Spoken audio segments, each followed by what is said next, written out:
Hey everybody, so today I'm going to be customizing this teeny tiny Penelope that I got during the Penelope pre-order. I'm so excited to get started, so let's get right into it. So here is tiny Penelope, and I have these little bitty magnets that almost fit perfectly in her magnet holes that she has here, but not quite. Same with on the head cap.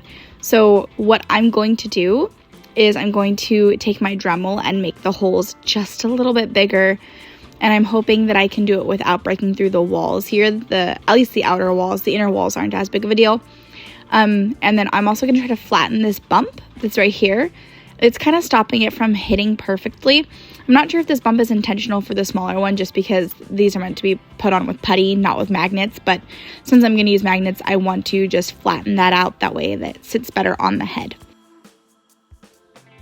And I'm going to try to get rid of this little bump here too on the back of the head, and a couple little printing errors that she has on her leg. It's no big deal, I just want to smooth it out. I know that I won't be able to fill in all the holes, but I can definitely smooth out the bumps there. Yeah, so that is what I am planning on doing with her for now. So I'm just going to take my Dremel and widen those holes a little bit.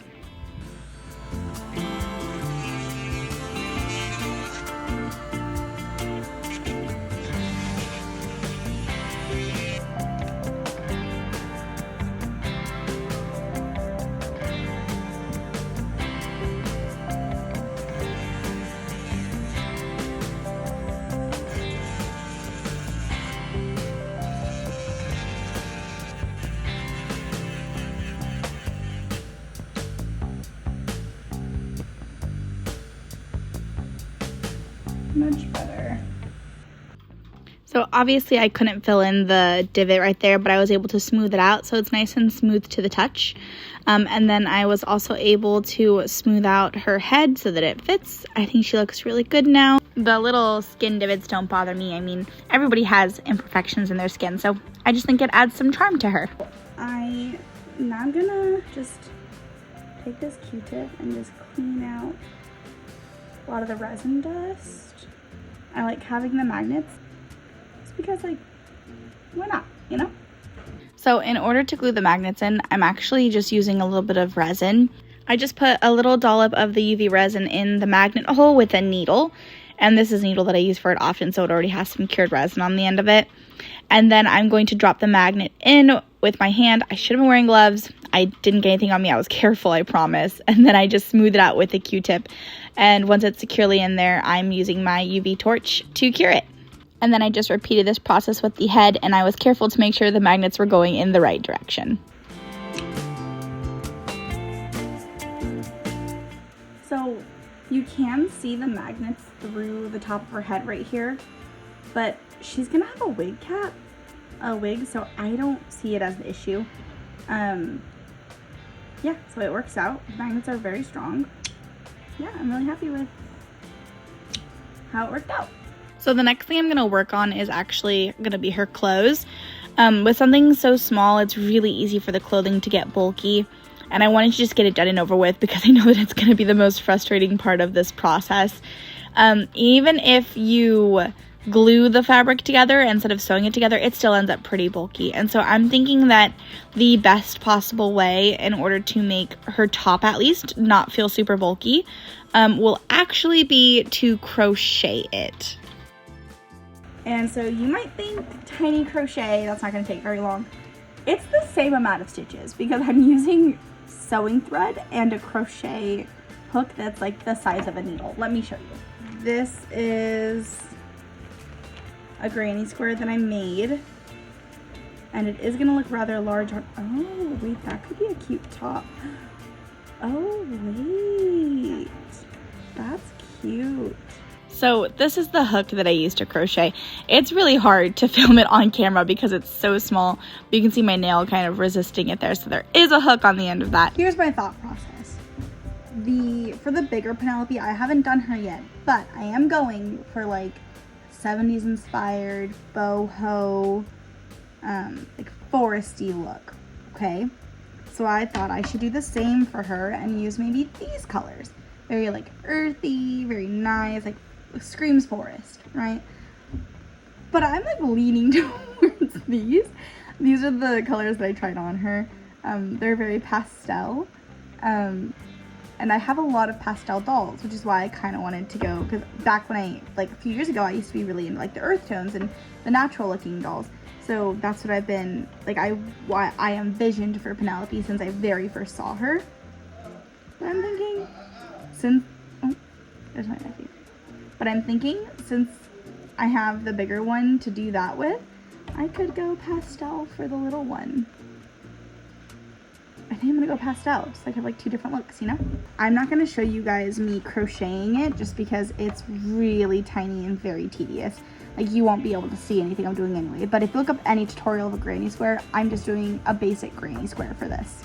Okay. So past me lied, I didn't do a basic granny square. I've seen this top on TikTok a bunch and I really wanted to try to make it. It's a granny pentagon and then with a like wrap or I guess tie back. It's so cute and I've always wanted to make it for myself, but I am too shy. However, my dolls can wear whatever they want and it looks really good on her, I think. So yeah, basic granny pentagon, nothing complicated. For her bottoms, I wanted to make some simple jeans. I'm not sure if they're going to be jeans or shorts yet at this point, so I could just cut them back later if I need to. And I have this really thin fabric. It's not jean fabric, but I think it could pass for it.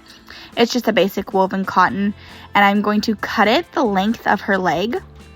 And then what I'm going to do is stitch in a U shape like this. So just a simple U shape on both sides of the rectangle that I had cut. And once you do both sides of that, make sure that the space in between is the same size as the largest part of her hips so that it could slide over. And I've done that here and that's what that piece looks like. I have already tried it on her and it does fit around her hips. So next step is to pull it apart right down the middle. It's a little bit tricky, but once you pull it apart, you just line up these center seams and it's already kind of looking like pants. Just line those up right there and you pin the entire thing. It's best to iron this part down. Normally I do that, but since this is a personal project, I just didn't feel like it. I always start the pinning from the center to make sure that that piece is perfectly lined up. And then from there, you just pin outwards on both sides and then sew up that entire length of the pants. And you should have already a pretty basic pair of pants ready to go. Here's that piece with the center seam done, and now comes the super tedious and difficult process of turning these teeny tiny jeans right side out. I dread this every single time. I've tried so many different tools. Nothing makes it easier. You just have to struggle. It's the part that I like the least, to be honest, but yeah, it's kind of goofy looking. Here it is at 5 times speed. Boom. Okay. Now let's try them on the doll. Here it is with the leg cut correctly. I do think I like it as pants. What I'm gonna do next is fold this in, fold it inward like this, and top stitch it down. So I went ahead and finished top stitching down the top hem. And then since I had the thread on my needle already, I decided to do the top stitching that's more of the details. Like here down the side, it just adds a lot of dimension to it. It's a faux seam. There isn't really anything there, but it just makes it look more like actual jean. And then also adding on those like front little pockets, I think adds a lot of detail, and same with the back ones. On a scale this small, I can't even do like actual pockets, not even like a one where there's actually a hole in between with no bag. It's just too bulky here. So adding on the stitching just adds that little bit of detail without adding any bulk at all. You can try it on her to get an idea of the full outfit. And there we go. And because she's so small, a closure would add a lot of bulk. So I know that this is too big for her waist, but that's like kind of part of the, oh, there's her foot. There we go. That's kind of like part of the look anyways, that it's like baggy. And I also could always just like pin the back if I want to. But I just don't want to add a closure because then it would be really bulky. So this is the outfit for now. I think it looks really cute on her. There's no way that I'm making shoes at this small scale, so she's going to be barefoot. She looks great. I'm really happy with how it's turning out, so we're going to move on to the next step, which is going to be working on her wig. So my method for wig making is not revolutionary by any means. It's basically like what everybody else does. I just take some saran wrap and I put it over the doll in order to protect her. With a doll this small, it does not need to be that much saran wrap. And then I use actually tights, like the cheap tights from Walmart, and I get the like damaged boxes, the like used ones, because I'm not gonna wear this, so it doesn't bother me that it's messed up. So I'm just gonna take a little piece of that. Okay, so I have this little piece that I've cut. I'm going to take it and place it over the doll's head and stretch it all the way down. Take a rubber band. And then what I usually do is I just pull on it to get rid of any wrinkles, but she's really small. There aren't really any wrinkles on her to begin with. For the tools, I use a paintbrush, just a really small paintbrush that I use for glue often. That way I don't ruin all of them. And then some simple Elmer's craft glue. And I put a dollop on top of the head. A pretty large amount for this first one, because the first layer you really need to work the glue into the fibers. After that, it kind of just sits on top of it, and then I spread it around with the paintbrush, and then I do that for at least 3 layers. Sometimes for the larger dolls it's more than 3 layers, sometimes it's all the way up to like maybe 5, but for this small one I only need 3 layers. Okay, so the wig cap is done. It's trimmed, and then I put it back on the head with, again, more saran wrap underneath, just to protect it, because we're going to glue on the hair. I'm going to do one base layer of this like pink mixture that I have for the bottom, and then I'm going to do the rest in this blonde. And so I'm just going to glue it on layer by layer, like here, glue this on, let it dry, do the next one. And they're really small, so I've made the mistake in the past of making these wigs too thick. It's actually better to keep them pretty thin, otherwise it just looks too much. So I'm gonna do my best to keep it thin, only doing a few wefts. Like, this is more than enough. I probably won't use all of this. But yeah, so I will get back to you when I finish that. So I finished the wig, and I have the bangs set exactly where I want them, because she has bangs. And what I'm gonna do now is I'm gonna put this, it's the same, I've been using the same piece of saran wrap, by the way, just so I don't waste. But so I'm gonna put this one back on, take this random piece and wrap it so that it stays. And I'm actually gonna leave her like this pretty much overnight because I'm done for the day. And it kind of just holds the hair in shape, so that way, like, when I take it off, her hair will stay in this exact position. It's not as necessary with the bigger wigs, but with the little wigs, I find that this helps just keeping it in place. And I am gonna keep it long, because with bigger dolls, it's really hard to get hair this long just because the fibers are so short. So with the smaller doll like this, I wanna try to go for really long hair. Yeah, I'm gonna let her sit like this overnight, and then tomorrow I will take the wig off and sand her body, because that is the final step before we can paint her face and blush her. Okay, perfect. So I did just finish sanding her. She feels really nice and very smooth to touch, but I did just want to show the comparison between her and before I sanded her down, and why it's so important to sand dolls. It's because now she has, like, you can see all the details in her face really well. There's no glare or anything. It's going to make her easier to paint, but also you can just see how much more matte she looks, and you can tell the areas that are missed because they're still a little bit shiny. And so you can see, if you look at her side by side with the before I sanded her, that she just looks a lot nicer. There's no glare to her. It looks much more natural and lifelike, so I really like that. Then a crime was committed. My precious little cat knocked Penelope off of my desk and shattered her fingers. Like, completely shattered. It's not fixable at all. I was thinking maybe it's fine and I could deal with it, but I couldn't, and I wasn't sure what to do. I didn't want to try to fix it with clay, so I was like, okay, you know what, I will just try to print my own. So I have this handful of different hands that I printed in random sizes because I wasn't sure what was going to fit. And then I did end up finding a pair that fit okay. You can see that there's a slight color difference between the two, but it's not too noticeable when it's on. So here it is on her. And then with some body blushing, the blend should be okay. I also strung her too tight. So when Rosie strung her, she was just loose enough that she was able to hold a pose. But I think I have her too tight, so she's a little bit too springy. We'll see what happens. I completely forgot to film the first pass here. So we're just going to catch up where we're at. I'm just doing some simple blushing, some pink on her cheeks and on her forehead. And I love blushing the tips of the ears. I think it just looks so cute and magical. And on a doll this small, I also wanted to do some body blushing. So I did a little bit already, but I'm just going to go in with the pink and do a little bit more here and there just to make her look really lifelike and cute.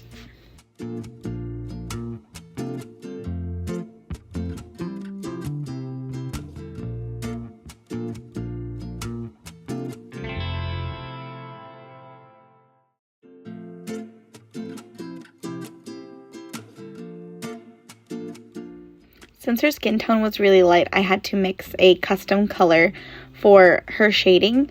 I didn't want it to look just like mud or dirt, so I mixed the darker one with the darker brown with a little bit of a lighter, more skin tone. And then I actually added in a little bit of that yellowish because her skin does have sort of like a undertone of more of yellows. And then I use this just to add shading around her eye sockets and on her nose. And I'm doing all of this before I even paint on her eyes or any of the details, since this is all going to be underneath that anyway. So here I'm adding some blue undertones to the temples and the side of the face to show that there's blood under the skin. I got this idea from watching Jackie O's channel. She's amazing. I did this for the first time on a doll repaint a while ago, and I just loved it so much. I do it in all of my dolls now. It's amazing. And then I'm going to take the brown again and just do some more shadows.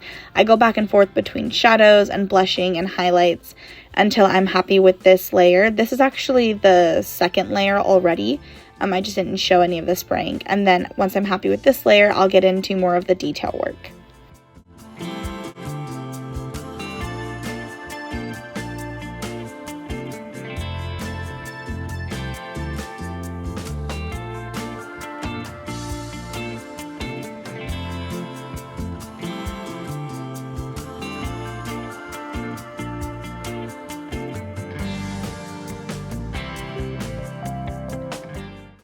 I love adding shading to the ears. It just adds so much life and dimension to them.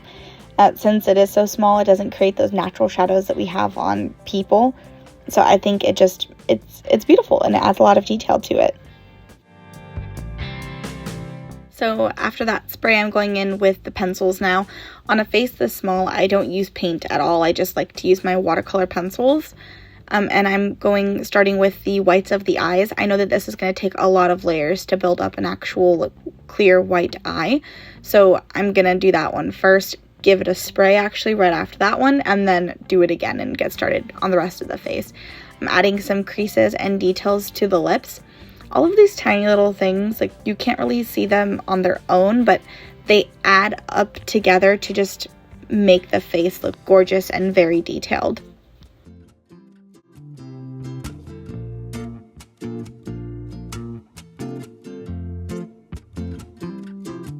I start the eyebrows out by using a really light color and sort of just following the sculpt of the brow bone. And then when I like the shape, I go in with the darker colors to add the little eyebrow hairs, each individually. I'm trying really hard here to use a steady hand because it is so tiny. But I do make them a bit too bushy at first, and I have to clean them up later on.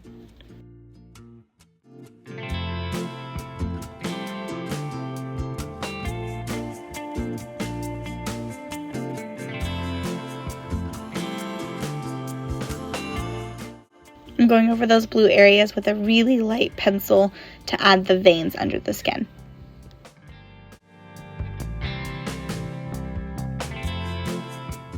I'm kind of disappointed with how blue this looks on camera because in real life this is much more of a turquoise, more like a green color. But I'm doing that for her eyes, and I want to make them kind of large for her eye shape, but not so big that it's cartoony. And I'm going to have to go in with a few layers of that one as well. I'm going in to do some shading with the light brown pencil. On a larger face, I would use pastels for this, but because she's so tiny, this shading is going to be done with a watercolor pencil instead. And this is just to get some depth and dimension around her eyes.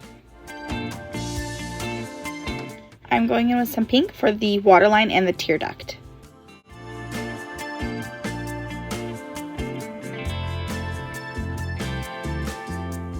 So I'm going to do some more shading, and this again is just to create dimension and depth on the face, since it is drawn on eyes and not inset eyes.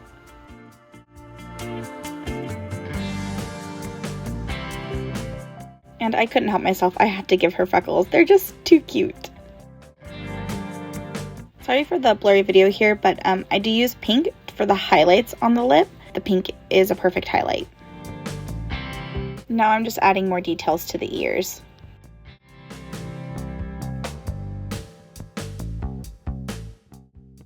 I'm just taking different colors of pencils to add shading and highlights and details around areas like the nose, the sides of the mouth, things like that.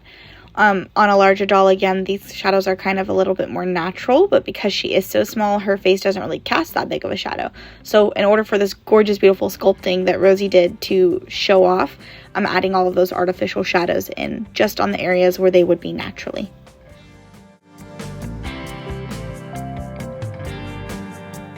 Here she is so far. I'm loving the way she's turning out. So I'm going to give her a tiny little manicure and then do some more detailed work.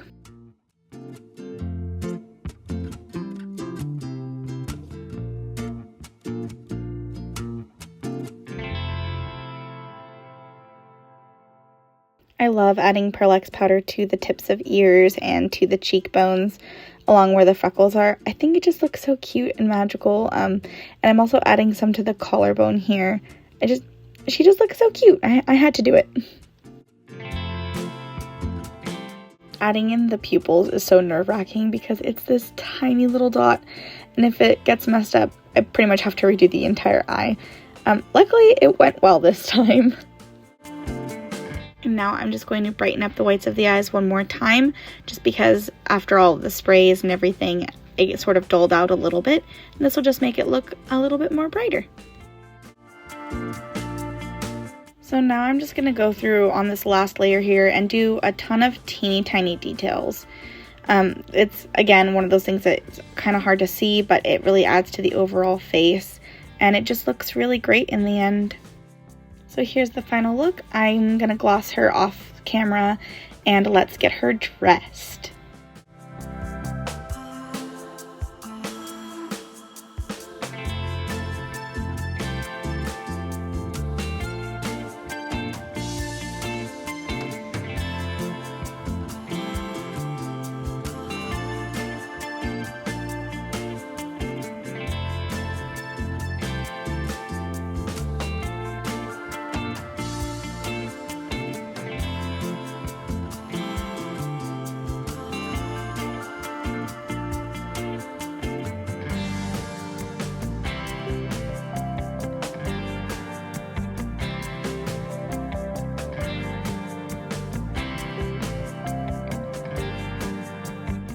Here she is all finished. I am so happy with how she turned out. I think she looks so cute. My boyfriend said she's giving Lizzie McGuire, which I agree with. And here are just some final shots of her outside. I'm so happy with this doll, and I feel so lucky that I get to own this little piece of artwork. She's just gorgeous. The sculpting is beautiful, and it was great, I feel like, to practice on this small scale so that when I do the larger doll, I already have sort of a feel for her facial features and just the shape of her face. Thanks so much for watching this customization video. There will be more to come, I promise. Yeah, see you in the next one.